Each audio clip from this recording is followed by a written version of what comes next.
কর্মস্থলের উদ্দেশ্যে ছুটছেন শ্রমিকরা। পায়ে হেঁটে বুধবার সকাল থেকেই দলে দলে কারখানায় যোগ দেন দেশের অর্থনীতির চালিকা শক্তি তৈরি পোশাক শিল্পের কর্মীরা।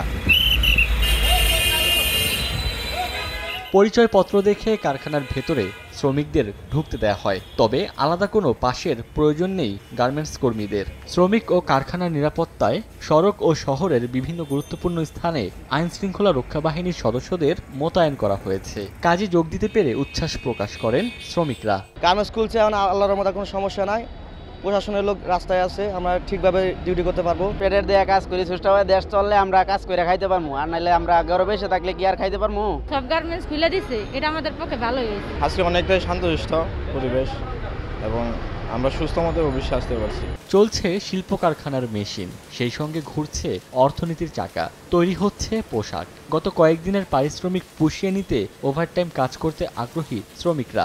আসতে কোনো সমস্যা নাই, সুন্দরভাবে আসছি, কাজ করতেছি, ভালো লাগতেছে। আমরা খুশি হয়েছি, গরিব মানুষ অসহায়, কোথায় যাবো আমরা, দাঁড়াবো। 4 দিন আন্দোলনের কারণে প্রোডাকশন লস হয়েছে, ফ্যাক্টরি লস, আমাদের ওয়ার্কারেরও লস হয়েছে।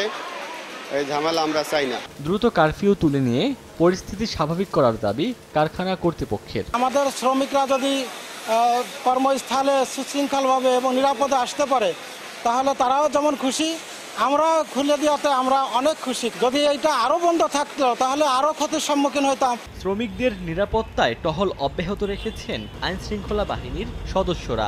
দুষ্কৃতিকারী আবার কোনো পরিকল্পনা করে আবার কোনো ধরনের নাশকতা না করতে পারে সে ব্যাপারে আমরা তৎপর রয়েছি। সাভার, আশুলিয়া, ধামরাই, নারায়ণগঞ্জ, গাজীপুরের পাশাপাশি চট্টগ্রামের পোশাক কারখানা চালু রয়েছে। ওমর ফারুক, সময় সংবাদ।